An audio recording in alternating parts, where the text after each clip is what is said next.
Jesus, eu quero conhecer Jesus e ser achado nele. Eu quero conhecer Jesus, eu quero conhecer Jesus e ser achado nele. Eu quero conhecer Jesus, eu quero conhecer Jesus, eu quero conhecer Jesus,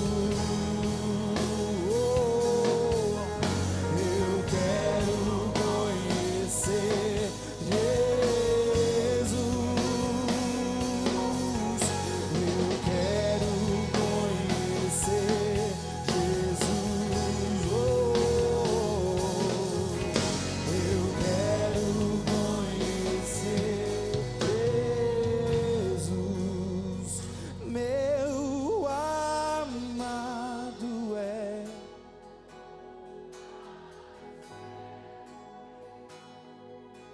milhares,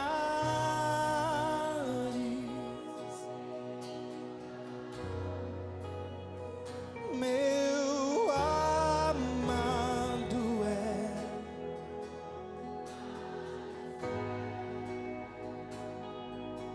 milhares e milhares, meu amado é o mais belo entre milhares e milhares, meu amado é o mais belo entre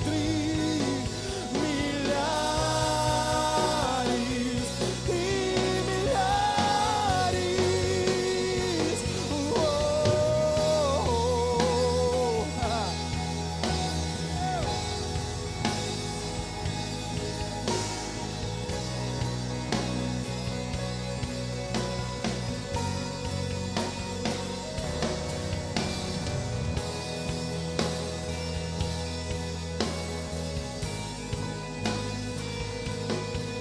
Exaltado, exaltado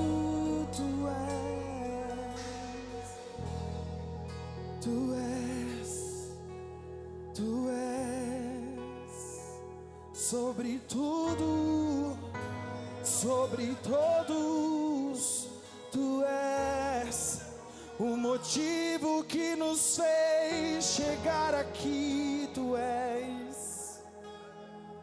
Tu és o motivo de estarmos aqui essa noite, reunidos em uma só voz, para dizer que...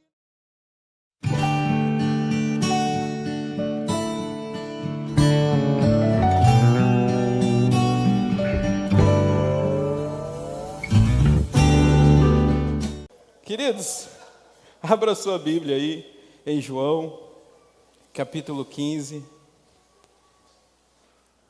Texto muito conhecido, todos nós já conhecemos esse texto.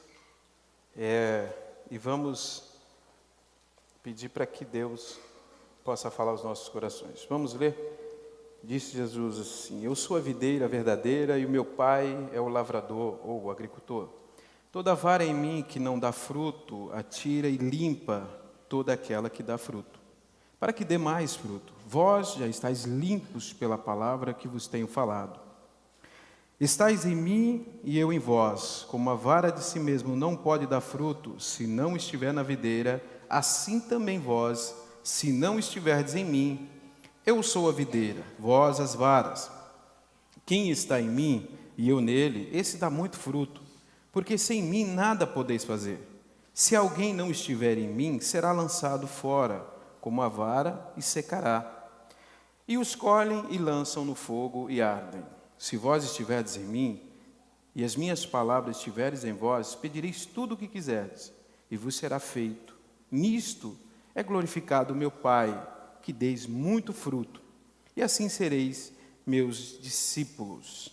Deixa a sua Bíblia aberta aí nesse texto, vamos estar sempre voltando. Só inclina a sua cabeça. Senhor Jesus, eu peço que nessa noite o Senhor possa falar em cada coração aqui, ó Deus amado. Eu peço a Tua graça, a Tua misericórdia, que seja hoje, Senhor Jesus, uma noite de despertamento, de reavivamento, e que o Senhor que conhece cada coração, Senhor, cada um, da forma que entrou nessa noite, só o Senhor pode sondá-los, só o Senhor pode falar aos seus corações, só o Senhor pode trazer uma resposta à urgência, Senhor, e à ansiedade desta alma que se encontra aqui, em nome de Jesus. Amém. Graças a Deus. O que nós precisamos saber, queridos, sobre esse texto aqui, todos nós deveríamos saber, sobre frutificar. Amém? Nesse texto aqui, de João 15, é a última semana de Jesus, né? Ele vai ser crucificado. E eu fico imaginando, eu estava vendo um vídeo uma vez de uma conferência, acho que foi do Steve Jobs, que ele fala para uma faculdade, e ele disse que ele estava lendo algo de um pensador que dizia o seguinte: se nós, todos os dias que levantássemos, pensássemos assim, e se hoje for o nosso último dia? E aí ele diz o seguinte: se você fizer isso todos os dias, um dia você acerta, que realmente vai ser o último. Aí ele diz o seguinte: isso parece que trazia uma certa tristeza. Ele disse: não, pelo contrário. Porque você já parou para pensar que se você soubesse que hoje seria o seu último dia, a pergunta que você faz é: você teria feito o que você fez hoje? Você teria agido da forma como você agiu? Se você soubesse que hoje seria o seu último dia? Então, olha só como que interessante, né? Eles são pessoas que nem estão preocupados com o Evangelho, com Deus, nada. Mas eles diziam o seguinte: ao pensar isso, eu dou prioridade às coisas que são realmente importantes na minha vida. Porque o que faz uma pessoa que é desenganada pelos médicos? É justamente ela parar e pensar naquilo que importa. Quando o médico diz o seguinte: olha, vá e se despeça da sua família, porque você talvez tenha mais 6 meses de vida. É incrível como essa pessoa muda até a sua rotina. Ela dá mais atenção para a família, ela é mais humana, ela está mais apta a ouvir as pessoas, discrimina menos, trata com uma cordialidade incrível, está cedo nos cultos, oração não falta, se tiver que ir para o monte, vai, se tiver que enfrentar chuva, sol, o que tiver para estar na presença de Deus, ele vai fazer. Por que isso muda? Porque o seu fim está chegando, e ele vai dar prioridade às coisas mais importantes. Então chega à conclusão de que as pessoas que foram desenganadas estão mais conscientes do que as que não são. Porque as que não estão desenganadas vivem como se fosse viver eternamente.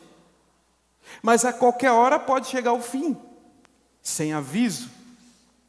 E aí fazia com que essas pessoas pensassem o seguinte: quem é mais feliz, o que foi desenganado ou o que está desenganado pela própria vida, que cedo ou mais tarde vai embora, mas não sabe o dia? E aí vive de que forma? Aí quando você para e diz o seguinte: se eu soubesse que teria apenas uma semana de vida, eu não teria feito ou falado o que eu falei, agido da forma que eu agi. Então significa que você age o tempo inteiro assim, sem levar em consideração que a qualquer momento pode ser o teu último dia, né? Então quando a gente olha aqui para Jesus e a gente pergunta assim: como que foi a última semana de Jesus? Que esse texto aqui vai falar sobre Jesus, sobre esse momento em que Jesus está. E no domingo, né, da semana que antecedeu a crucificação, ou seja, no domingo, que era o primeiro dia, há a entrada triunfal de Jesus em Jerusalém. Quando Jesus está entrando ali em Jerusalém, há uma multidão recebendo ele. Uma multidão que diz: hosana nas alturas, glória, bendito é aquele que vem em nome do Senhor. A gente pode perceber isso aí.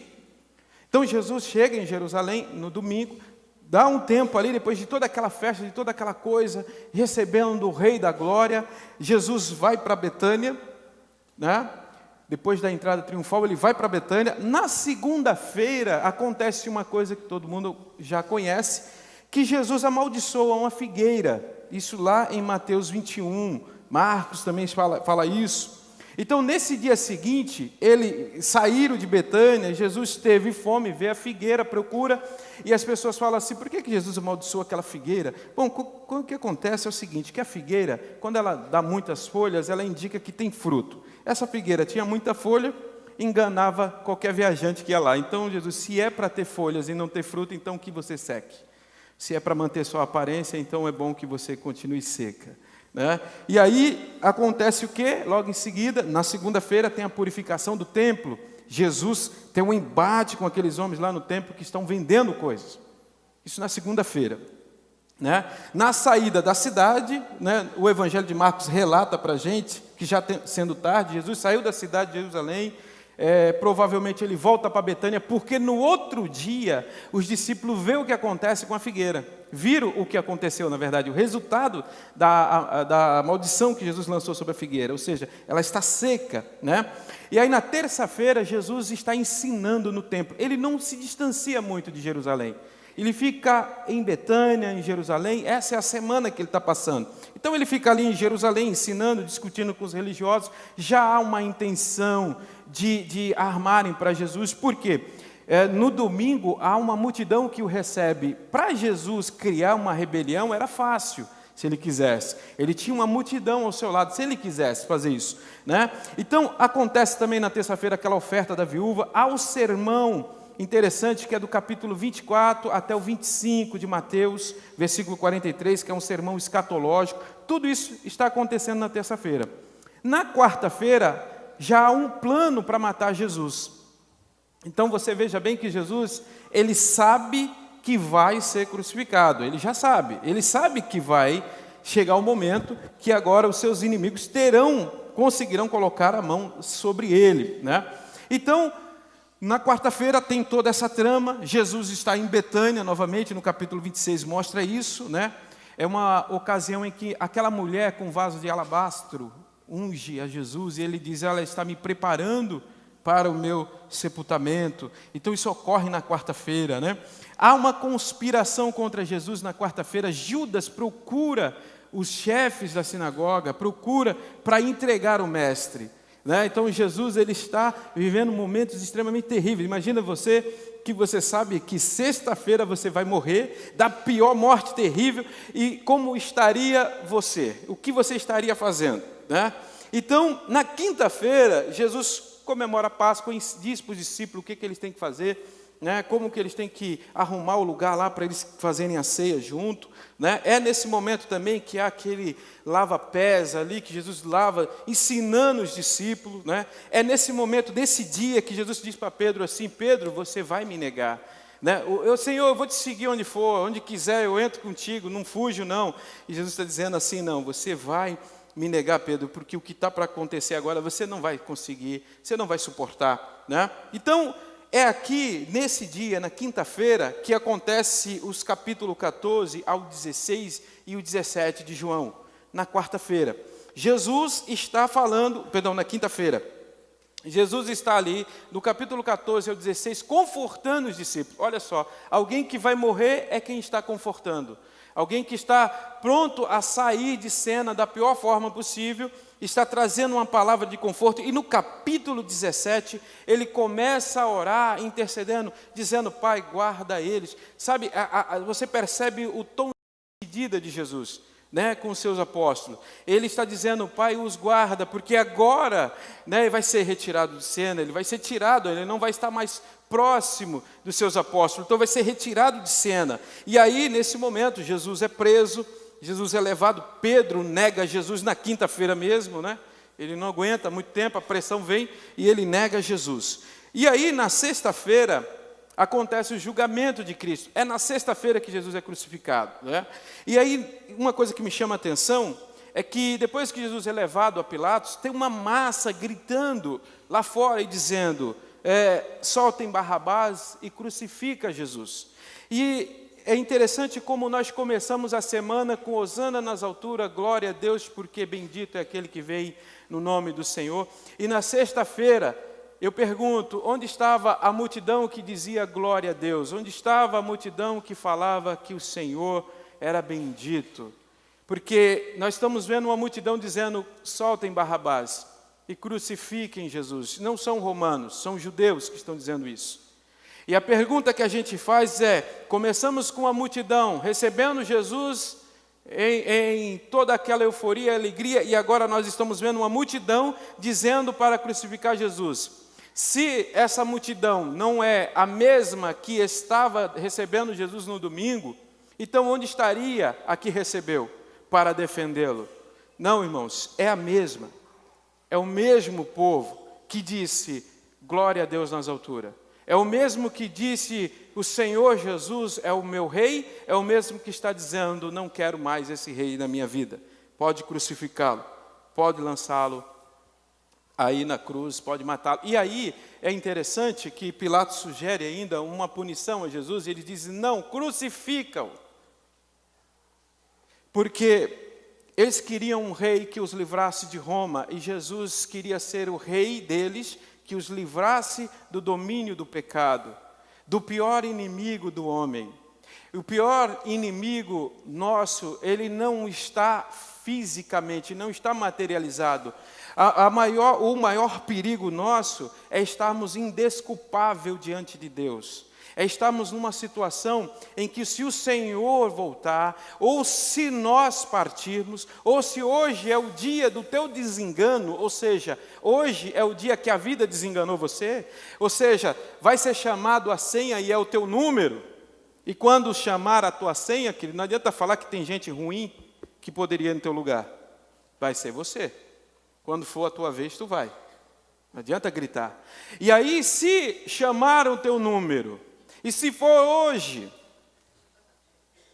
então Jesus, ele chega ali, diante dos seus discípulos, no capítulo 15 de João, que nós lemos agora, e ele começa então a conversar com seus discípulos e explicar para os discípulos o grande projeto de Deus, da qual eles fazem parte. Então, ele começa a mostrar para os apóstolos, porque é uma grande responsabilidade para esses discípulos, e deveria ficar muito bem claro quem eram os seus discípulos nesse projeto e quem Jesus era. Então, é uma conversa, porque é nessa noite que Jesus vai ser levado. É nessa noite que ele vai ser tirado. Então, era importante que ficasse bem claro o papel de cada um.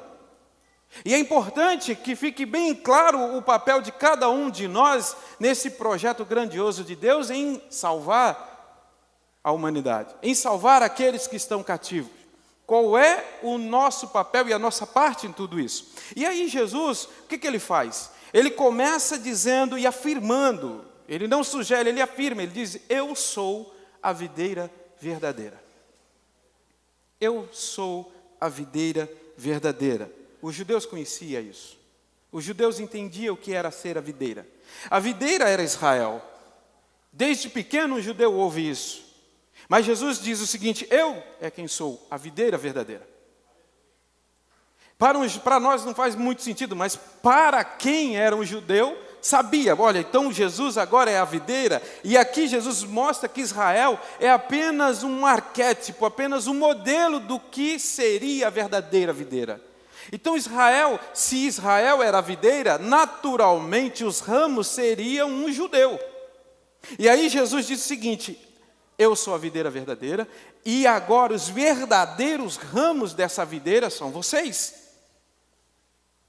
E quando Jesus diz o seguinte, vocês são os ramos, ou seja, os galhos, Jesus não está falando para judeus, não é uma questão de nascer, não é nacional, mas não é nacionalidade, é uma questão de estar enxertado na videira. Então quem é o ramo? Quem são os ramos? Todos aqueles de tribo, nação e língua que se converteram a Cristo, que nasceram de novo. Esses são os ramos dessa videira. É isso que Jesus está dizendo.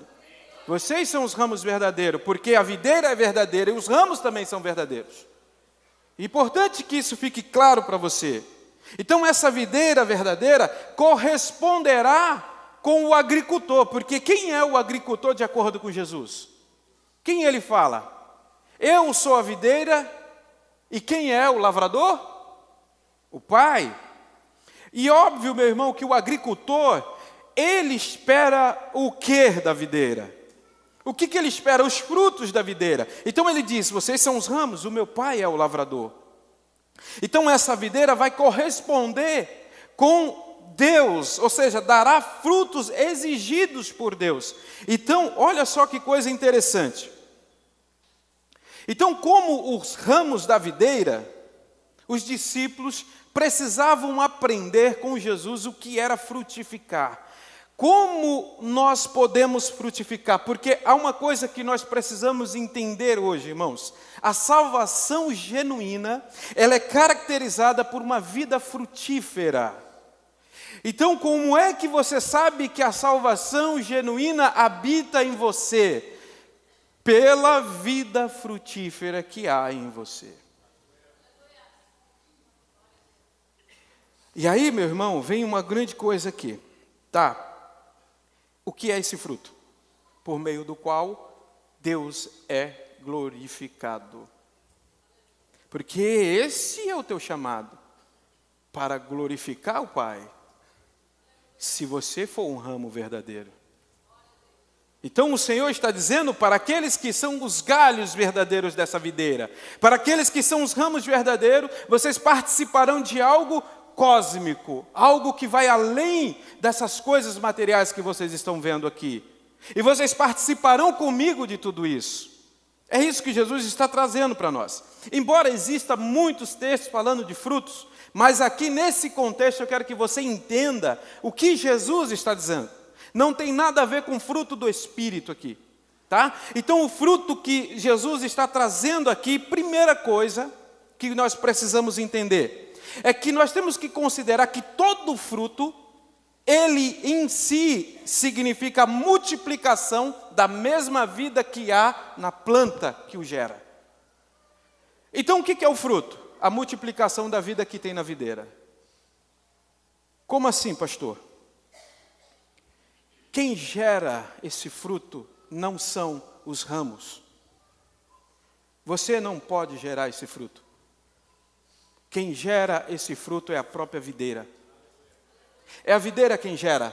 E uma vez que ela gera esse fruto, e já que o fruto, se você pegar o fruto de qualquer árvore, e você pegar a semente e plantar em outro lugar, vai nascer aquela árvore, ou seja, é a multiplicação da vida que há naquela árvore. Então significa que esse fruto é a multiplicação da vida que há em Cristo. Portanto, a importância de que os ramos entendam o seu papel. Porque uma vez que você entende qual é o teu papel, e não é você quem vai gerar os frutos, e sim a videira, você precisa pensar, porque você vai falar o seguinte, já que é a videira que gera, pastor, qual é a minha responsabilidade quando não está sendo gerado? Você tem. E é importante que você entenda isso. Então o fruto da videira é o quê? É a vida nova que há na videira. O Senhor Jesus nos chama para que a gente leve essa multiplicação de vida como ramos. Vocês são os galhos, entenda isso. E uma coisa que às vezes eu paro para pensar, é que, irmãos, nós precisaríamos entender que nós somos apenas galho nesse processo, apenas ramos. Mas acontecem algumas coisas às vezes. Existem ramos e ramos. Existem aqueles ramos que são um pouco maior do que o outro. E às vezes é óbvio que ele vai ter mais fruto do que o outro, que não tem muita condição de segurar o peso dos frutos. Mas o que acontece às vezes? Um ramo começa a criticar o outro. Um ramo enciumado começa a tentar minar o outro ramo que é maior. E aqui nós perdemos uma grande oportunidade. Por quê? Porque, irmãos, imagina só, no tempo assim que eu comecei no Evangelho, eu via muito isso. Se chegasse alguém para cantar, e se esse alguém fosse alguém que soubesse, tinha alguma técnica de canto, causava, em vez de alegria, causava ciúme nos outros ramos. E os outros galhos ficavam dizendo o seguinte: não adianta nada cantar bem assim e ir para o inferno. O que tem a ver cantar bem e ir para o inferno? Eu não sei se é o Salmo 150 que fala tocar bem. É incrível, irmão, quando você olha para o mundo, você fala, irmãos, o mundo, os caras fazem a melhor coisa. Mas quando o crente tenta fazer, um galho começa a bater no outro galho. E a gente não percebe que nada mais é do que um galho. Por mais que ele tenha mais uvas naquele galho, a uva não foi ele quem gerou, foi a videira, a glória da videira. Não é do ramo, ele não produz nada. Só que ele fica enciumado. Então eu fico vendo que às vezes um galho espera o vento para bater no outro galho. O vento ajuda um galho a arranhar o outro. E nós deveríamos ficar contentes quando nós tivéssemos pessoas que têm certas habilidades do lado do reino, do lado de Cristo. Deveria ser uma coisa de alegria. Deveríamos ficar felizes. Gente, nós temos um time bom. Naquilo que eu não sou bom, você é, e nós nos completamos. Sabe? O irmão toca bem, aí você fica chateado porque o irmão toca bem. Nós somos irmãos do mesmo lado, meu irmão. Nós estamos levando o Evangelho de Cristo, que é vida, e nós temos que ficar felizes quando um ramo estiver produzindo bastante. Porque quando ele produz vida, e se produzir vida, meu irmão, a morte vai embora. Um ramo que está cheio da vida, porque o ramo ele não produz, mas ele porta a vida. Ele não produz o fruto, mas ele porta os frutos. Então um galho, ou seja, um ramo que está cheio da vida, ele entra em um lugar onde tem morte e a vida impera naquele lugar. É isso que nós precisamos entender. Então, se você é um portador desta vida, meu querido, entre nos lugares onde a morte está reinando, entre nos lugares onde há destruição e salve essas pessoas no nome de Jesus. Vai lá e leva a vida e ressuscite os mortos, porque você está levando, não é uma vida sua, mas a vida do Cordeiro que está em você. Então você precisa experimentar isso, mas se você ficar só aqui dentro, você não vai conseguir ver isso. Eu me lembro quando foi contado um testemunho por um pastor, e ele dizia que na África tinha um pastor que sofria ataques, porque uma grande satanista lá fazia magias negras o tempo inteiro para destruir ele, mas nada acontecia. E um dia, uma menina que era da igreja, trabalhava, era servente para essa mulher, trabalhava de empregada, e ela estava lá. Veja só como o ramo tem um papel importante, irmão. Os frutos não são para a tua glória, porque é a videira quem faz gerar. Mas o fruto é a vida nos ramos, para onde ele vai, a vida floresce. Naturalmente, você fala assim, eu não tenho nada de mim para dar, você não tem mesmo.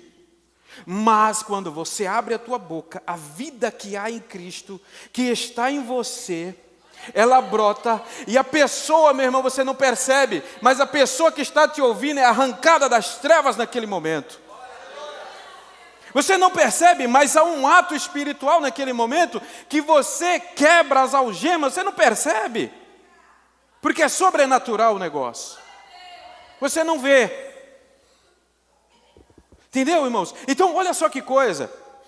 Esse homem, essa menina estava lá, e a filha da feiticeira morreu. E foi num dia em que estaria um evento muito grande no templo, onde cabia 16 mil satanistas. E lá estava 16 mil satanistas, onde aquela mulher levou a sua filha morta no altar, e todos invocavam o seu Deus para que ressuscitasse a menina. Nesse momento, Deus fala com o pastor na casa dele e diz: vai lá, entra e ressuscita aquela menina. E ele falou: Senhor, eu não vou, porque se eu for, eles vão me matar. Deus falou: você não vai sozinho, os céus vai com você. Irmãos, nós estamos aqui para a glória de Deus, não para a nossa própria glória. Então lá vai aquele homem humilde, sem nada, e quando ele entra naquela porta dentro, 16 mil satanistas olhando para ele, um olhando para o outro, dizendo: o que esse homem está fazendo aqui? Como ele se atreve a entrar aqui? E esse homem vai direto onde está a menina, naquele altar, ele toca na mão da menina e disse: menina, em nome de Jesus, levanta. E naquele momento a menina ficou de pé.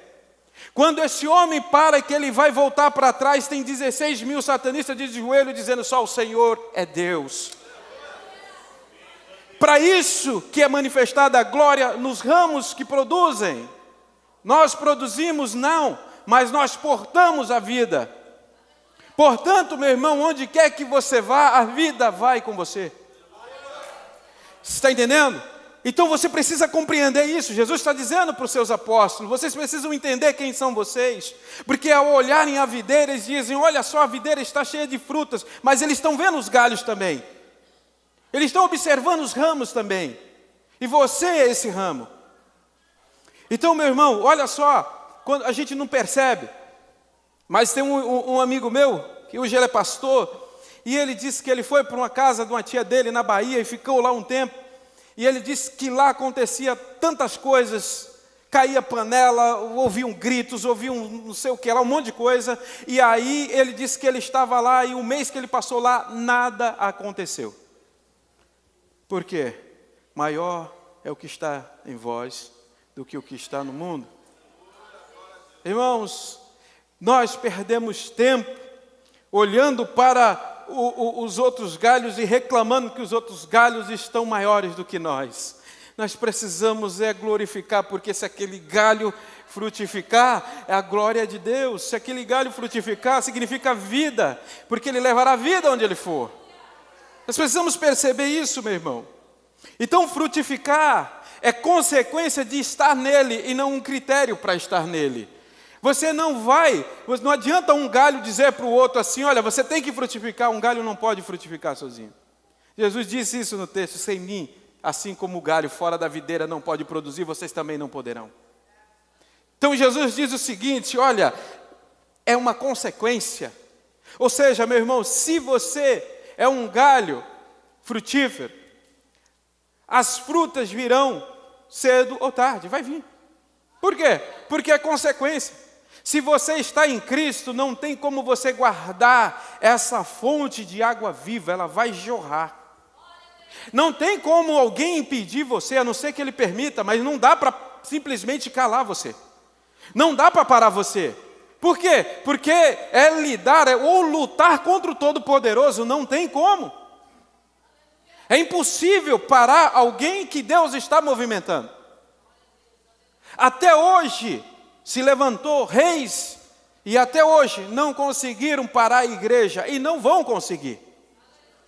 Simplesmente não vão conseguir. E eu vou dizer mais, existe um certo sintomas nosso, que é o seguinte: porque nós temos a impressão de que nos tempos atrás o poder era maior de Deus.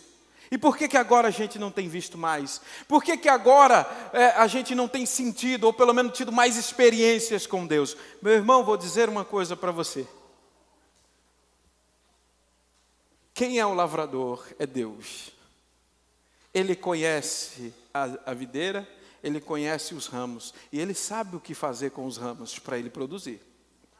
Ele sabe. Os ramos não sabem, os ramos não entendem. Mas eu vou dizer uma coisa para você: se Deus quiser, Ele disse e prometeu que Ele, onde abundar o pecado, vai superabundar a graça. E eu vou dizer mais: se houver qualquer coisa contra a igreja de Cristo, Deus dispensará poder ao seu povo, como nunca foi visto antes.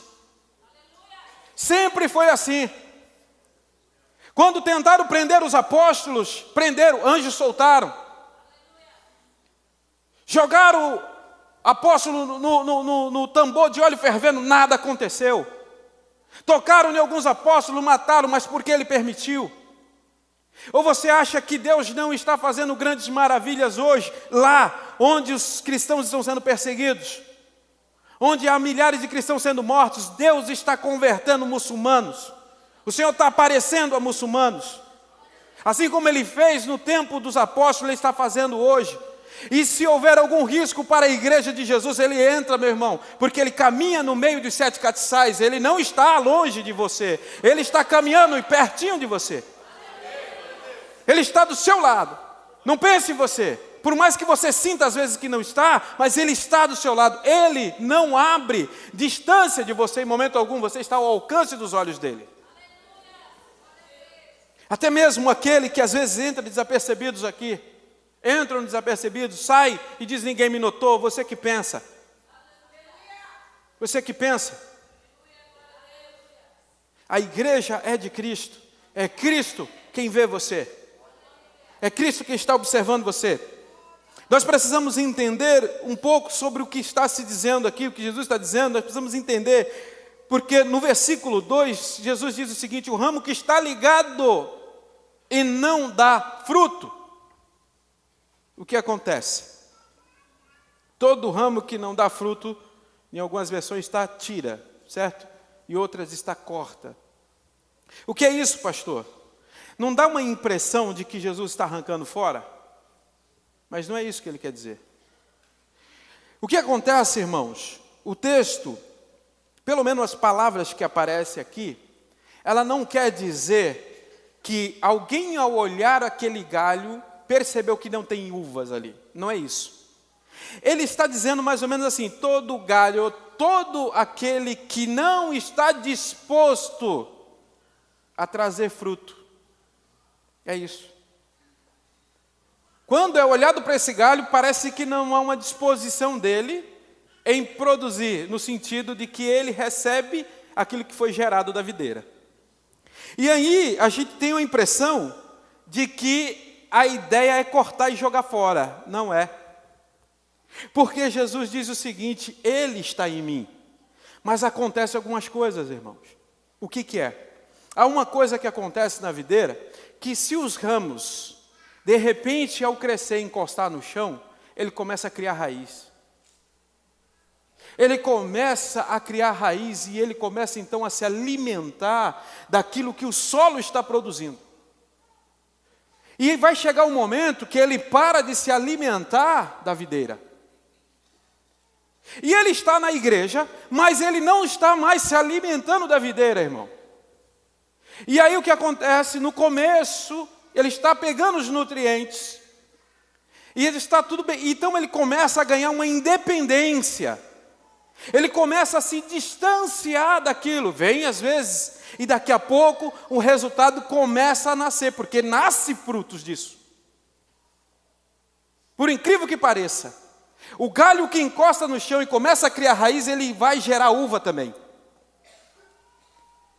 Mas de onde ele está trazendo o nutriente, pastor? Não é mais da videira. Ele começa a tirar agora da própria raiz que ele adquiriu. E quando ele começa a fazer isso, meu irmão, nasce frutas, nasce uva. Porém, as uvas são azedas. Elas não prestam. E agora, para parar de gerar isso, o galho não consegue, irmão, sair mais da posição que ele chegou. Ele diz o seguinte: eu quero mudar, mas não consigo, porque tem raízes. Você ainda sente o desejo de buscar a Deus, ainda sente a vontade de buscar a Deus, mas tem raízes levando você para outro lugar. Outra fonte está alimentando você. E essas raízes vão crescendo, mas ela não tem profundidade. Não como a videira. E aí chega o momento que você para de buscar em Deus. em Cristo. E você agora está vivendo daquilo que você está extraindo do solo superficialmente. E parece que é de Deus. E as pessoas que olham, vão olhar você com frutos. Ou seja, tem uvas ali. Olha que bênção, você ainda fala as línguas, né? É legal, interessante, você fala até da palavra. Você fala que tem vontade. Mas você no fundo sente que há um vazio dentro de você. Que há um distanciamento dentro de você. Lá dentro alguma coisa está dizendo para você que está faltando algo. É para você e você ainda consegue se ver como um crente. Mas o fruto não vem mais de Deus. O fruto não é mais da videira. Como consequência disso, você vai esfriando e você vai cair. E Jesus identifica esse galho como? Aquele que está em mim, mas não está produzindo. Tem alguma coisa acontecendo com ele. Porque ele ainda está em mim. Mas ele está caído. Por alguma coisa que aconteceu, você perdeu um certo momento, eu não sei em que momento você para pensar, onde foi que eu caí? Porque eu não era assim. Onde foi que eu desviei? E você não recorda. Ou qual foi o momento que você parou de orar? Você não lembra. Mas antes que você parasse de orar, foi necessário que alguma coisa lentamente substituísse a necessidade de você orar. Foi necessário que alguma coisa acontecesse, ou seja, essas raízes são lentas, finas, pequenas, você não percebe que estão sendo criadas. Até o momento em que você começa a dizer o seguinte, não tenho prazer. Quando você diz não tenho prazer, já nasceu o fruto. Não dá para sair mais. Mas o que é bom de tudo isso, é que Jesus diz uma coisa para nós. O meu pai é o agricultor. E o agricultor não se distancia da sua vinha. O agricultor está perto, está atento, e ele viu o galho que criou raiz. E o Senhor vai arrancar essa raiz. Você não tem como sair dela, mas Deus vai arrancar. Meu irmão, eu sei que talvez possa doer. Eu sei que talvez possa ser difícil, ou talvez hoje aqui Deus te alertou e você vai cair diante dos pés do Senhor e dizer, Senhor, me tira desse lugar que eu cheguei, Senhor, porque eu não consigo mais voltar. Mas para aqueles que ainda teimar e disseram o seguinte, eu vou continuar buscando nessa raiz, o agricultor vai cortar você. Ah, pastor, mas sabe por quê, meu irmão? Falta essa vontade, falta esse desejo, porque está se alimentando de coisa ruim, está substituindo o alimento dos céus, e agora você tenta sair e não consegue e não pode, porque o galho sozinho não pode, e não está mais se alimentando de Cristo, não está mais se alimentando do Senhor, a tendência é crescer e dar mais frutos ruins cada vez mais. Quando alguém fala, eu estou precisando ouvir a palavra de Deus, a sua vontade é de chamar ou ligar para alguém falar de Jesus para aquela pessoa. Porque você sente como se você tivesse morto. Mas você tem desejo de ouvir a palavra, você tem desejo de vir aos cultos, você ainda se alegra com os louvores. Você está morto, irmão. Pode ser. Você pode ser que esteja caído. Mas o Senhor Jesus diz o seguinte, para esses galhos que estão em mim, mas por alguma coisa aconteceu no caminho, caíram. O meu Pai vai cortá-los, vai levantá-los novamente. Porque era assim que o agricultor fazia, pegava aqueles galhos e colocavam eles e botava, amarrava eles. Se você for ver como é que se faz na vinha, é assim, eles amarram os galhos, porque sabe que se ele for encostar vai dar tudo errado. E o Pai vai fazer isso. Ele vai levantar os galhos que estão nessa situação. E por que o Senhor não vai fazer hoje? Por que o Senhor não vai levantar você hoje? Por que o Senhor não vai te dar hoje uma alegria que você tinha antes? Aquele desejo de estar na presença do Senhor e não mais sair com um fardo pesado, porque esse fardo não foi Jesus quem te deu. Ele disse, o meu fardo é leve. Esse fardo não é dele. Então, meu irmão, o ramo vai estar se alimentando dessa superfície, ele vai criar raiz, ele vai se alimentar de tudo isso, e ele vai gerar frutos de tudo isso. E aí, vai chegar um tempo que essa pessoa, ela está morta, mas ela consegue ter uma vida de aparência. Porque se você olhar para o fruto, você vai ver as uvas, mas enquanto você não experimentar, você não saberá se aquela fruta é boa. Então você vai olhar e vai dizer o seguinte: esse é de Deus, até que você o conheça profundamente. Então o que acontece muitas vezes é isso. Às vezes nós olhamos para uma pessoa e ela está com frutos. Aparece um monte de fruto e a gente diz o seguinte para ela: você vai fazer isso ou você vai fazer aquilo, mas elas não estão preparadas. Porque eu disse que o fruto é a multiplicação da vida que há na planta, mas o fruto desse galho que está buscando nessa raiz é a multiplicação da vida dele mesmo. E se você tivesse vida em você mesmo, por que você precisaria da vida de Cristo? Então você não tem nada para dar, e é óbvio que o que vai acontecer é que se você não tem nada para dar, você mesmo irá morrer sozinho. E o critério que Deus usa para analisar o galho não é como nós, porque nós analisamos o fruto. O que as pessoas dizem? Nossa, aquele galho ali está cheio de... Olha, o fruto que está ali, não é assim? Nossa, aquele galho ali, hein? Qual aquele? É identificado pelo galho, já percebeu? Joga pedra nele. E o galho que tem mais fruta leva mais pedrada. Então, geralmente, você quer ser o galho mais forte, mas não quer levar as pedradas. Só que esse galho que tem essas uvas, esse fruto, não é a multiplicação da vida do cordeiro. Não é a vida real. É uma vida superficial, irmão. Cedo ou tarde, essa pessoa vai explodir. Ela não aguenta. Porque o mundo espiritual é terrível. É uma pressão terrível, meu irmão. É só em Cristo que nós conseguimos sobreviver a tudo isso. Então você não tem como ir sem Ele. Não importa o quanto você seja esperto. Existe um outro ponto aqui.